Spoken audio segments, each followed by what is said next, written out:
নমস্কার, আমি ডাক্তার রিপন সরকার। আমার এই ইউটিউব চ্যানেলে সকলকে জানাই স্বাগতম। আশা করি সকলেই ভালো আছেন এবং সুস্থ আছেন। আজকে এই ভিডিওতে যে বিষয়টি নিয়ে আমি আলোচনা করব সেটি হচ্ছে ফোড়া। যদি হাতের আঙ্গুলে ফোড়া দেখা যায় সেটাকে আঙ্গুল হারা বলা হয়ে থাকে।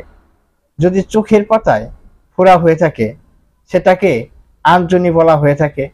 নর্মালি শরীরে যদি হয় সেটাকে নর্মাল ফোড়াই বলা হয়ে থাকে। তো এই ফোড়া কিন্তু বিভিন্ন কোয়ালিটিতে দেখা যায়। ফোড়া যদি কুচকিতে হয় সেটাকে বাগিও বলা হয়ে থাকে। তাহলে আজকে এই ফোড়ার জন্য আপনারা হোমিওপ্যাথিতে কি ওষুধ খেয়ে এই ফোড়াকে খুব তাড়াতাড়ি আরোগ্য করতে পারবেন সেই বিষয় নিয়েই আজকের আলোচনা।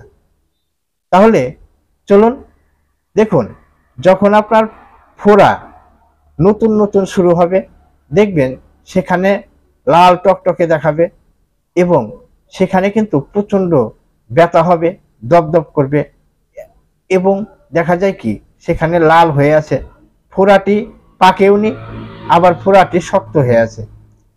এই ফোড়ার সাথে সাথে অনেকের কিন্তু জ্বরও দেখা যায়। যদি এই ধরনের ফোড়া হয়ে থাকে তাহলে আপনারা হোমিওপ্যাথিতে ঔষধ খাবেন বেলেডোনা। বেলেডোনা 30 শক্তিতে সকালে, দুপুরে, রাত্রিতে 1 চামচ জলের মধ্যে 1-2 ফোঁটা করে দিয়ে 3 বার যদি খেতে পারেন তাহলে আপনার যে জ্বর হয়েছে এবং ফোড়াটা যে দপদপ করে ব্যথা করছে, লালটে ভাব, সেটা কিন্তু ঠিক হয়ে যাবে। নেক্সট, যদি দেখা যায় আপনার চোখের পাতায় মানে ফোড়া হয়েছে সেটাকে আঞ্জনি বলা হয়। এই আঞ্জনি কিন্তু পালচেটিলা, আপনারা দেখবেন এই পালচেটিলা ওষুধটি দুর্দান্ত কাজ করে। এই পালচেটিলাও কিন্তু আপনাদেরকে 30 শক্তিতে সকালে, দুপুরে, রাত্রিতে যদি 1 চামচ জলের মধ্যে নিয়ে 1-2 ফোঁটা নিয়ে খেতে পারেন দেখবেন আপনার যে চোখের পাতায় আঞ্জনি হয়েছে ফোড়া সেটা কিন্তু ফেটে যাবে এবং কমপ্লিটলি সেরে যাবে।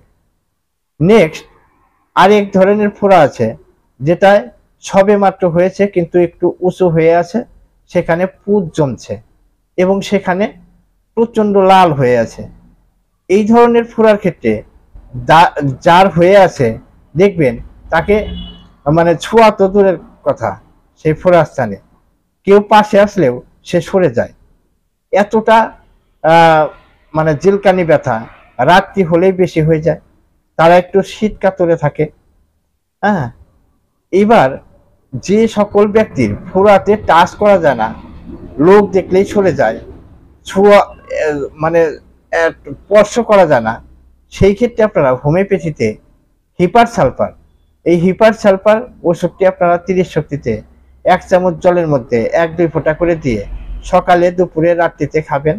দেখবেন আপনার যে স্থানে এত দপদপ করা, এত জিলকানো, এত যন্ত্রণা, কাউকে মানে ছুতে দিচ্ছেন না, নিজে টাচ করতে পারছেন না, সেই সমস্ত ফোড়ার ক্ষেত্রে এই হিপার সালফার কিন্তু দুর্দান্ত কাজ করে।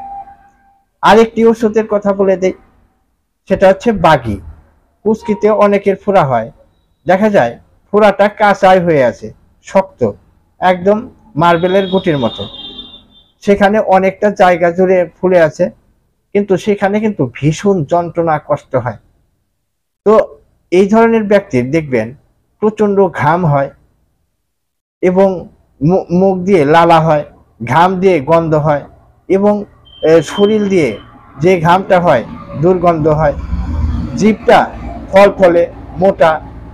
এই ধরনের ব্যক্তির ক্ষেত্রে মাকসল, এই মাকসল ওষুধটি যদি 30 শক্তিতে 1 চামচ জলের মধ্যে 1-2 ফোঁটা করে দিয়ে খেতে পারেন দেখবেন এই ধরনের বাগি বা ফোড়া মানে 2-1 দিনের মধ্যেই ঠিক হয়ে যাবে।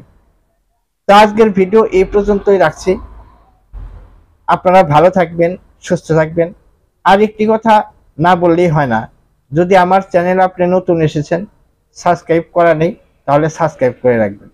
ভালো থাকবেন, সুস্থ থাকবেন, শরীর চর্চা করবেন নিয়মিত। ধন্যবাদ সকলকে, নমস্কার।